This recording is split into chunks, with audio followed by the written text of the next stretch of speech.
Bismillahirrahmanirrahim. Assalamualaikum warahmatullahi wabarakatuh.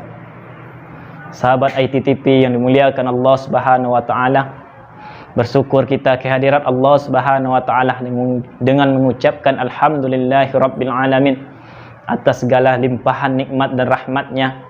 Alhamdulillah kita masih diberi kesempatan untuk melanjutkan aktivitas kita, menjalani hari-hari Ramadan kita untuk menjadi orang-orang yang lebih bertakwa lagi. Berselawat kita kepada baginda kita Nabi Muhammad sallallahu alaihi wasallam, yang mana selawat yang kita selalu senandungkan, selalu kita sampaikan akan menjadi syafaat juga bagi kita di yaumil mahsyar nanti. Amin ya rabbal alamin. Sahabat ITTP yang dimuliakan Allah Subhanahu wa taala, dimanapun kita berada, hari demi hari, waktu demi waktu, bulan demi bulan, tahun demi tahun telah kita lalui. Namun masih banyak di antara kita yang belum semestinya waktu yang kita gunakan, waktu yang senantiasa kita arungi, belum semestinya seperti yang Allah inginkan. Masih banyak waktu-waktu kita habiskan dengan bermaksiat kepada Allah Subhanahu wa taala. Masih banyak waktu yang kita jalani tidak semestinya yang kita lakukan. Banyak waktu yang kita habiskan untuk bermaksiat kepada Allah Subhanahu wa taala. Inilah yang dikatakan oleh Allah Subhanahu wa taala,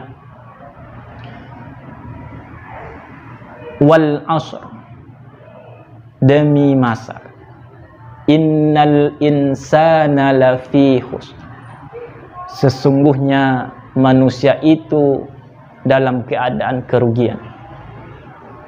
Jadi di sini Allah Subhanahu wa taala bersumpah demi waktunya, demi masanya, bahwasanya kita yang hidup di dunia ini, manusia yang hidup di dunia ini, banyak di antara mereka yang masih dalam keadaan merugi, dalam keadaan hampa. Karena apa? Mereka menghabiskan waktu-waktu mereka hanya mengejar keindahan dunia tanpa memikirkan apa yang terjadi setelah itu.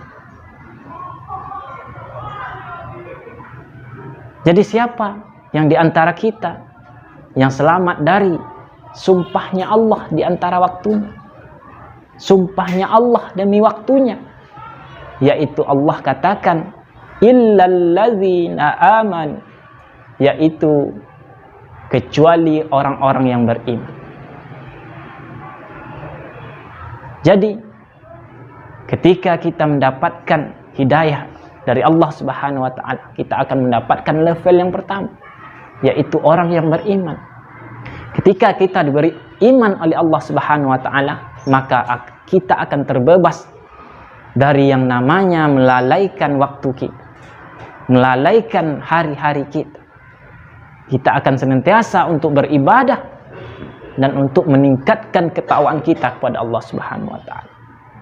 Dan ketika keimanan ini telah Allah berikan kepada kita, telah menancap dalam diri kita, maka kita akan diangkat oleh Allah Subhanahu wa taala dengan satu derajat lagi, yaitu illallazina amanu wa amilus solihat, yaitu kita akan diberi gelar menjadi orang-orang yang soleh. Dan ketika kita diberi gelar orang-orang soleh ini, maka kita akan terbebaslah dari namanya waktu yang merugi. Terbebaslah dari sumpah Allah bahwasanya manusia itu berada dalam kerugian. Dan ketika kita sudah menjadi orang yang soleh, maka kita dianjurkan oleh Allah Subhanahu wa taala watawasau bil haqq, yaitu saling mengingatkan dalam kebenaran, yaitu saling mengingatkan sesama kita. Karena masih banyak saudara-saudara kita di sana, saudara-saudara kita yang belum memanfaatkan waktunya untuk hal yang sebaik mungkin. Mereka masih lalai, masih berbuat dosa, masih merugikan dirinya sendiri. Jadi disinilah kewajiban kita dituntut oleh Allah Subhanahu wa taala ketika kita diberi iman oleh Allah, diberi hidayah oleh Allah dan diangkat menjadi orang soleh. Maka disinilah kewajiban kita dituntut untuk saling menasihati dengan kebenaran. Kemudian Allah katakan, watawasau bil haqq watawasau bis sabr. Ketika mereka sudah enggan kita ingatkan dengan kebenaran, maka kita diberi oleh Allah Subhanahu wa taala wejangan dengan memberikan, dengan mengingatkan dengan kesabaran. Karena apa? Dengan kesabaranlah hal yang seindah mungkin akan kita dapatkan. Karena dengan kesabaranlah sesuatu yang kita inginkan pasti kita akan capai. Dan dengan kesabaranlah dunia yang indah ini, dan ketika di akhirat nanti kita mendapatkan kebahagiaan yang hakiki, kebahagiaan yang sangat nyata yang Allah berikan.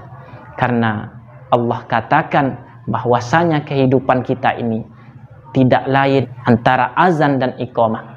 Ketika kita lahir kita diazankan, dan ketika kita wafat kita diiqamahkan.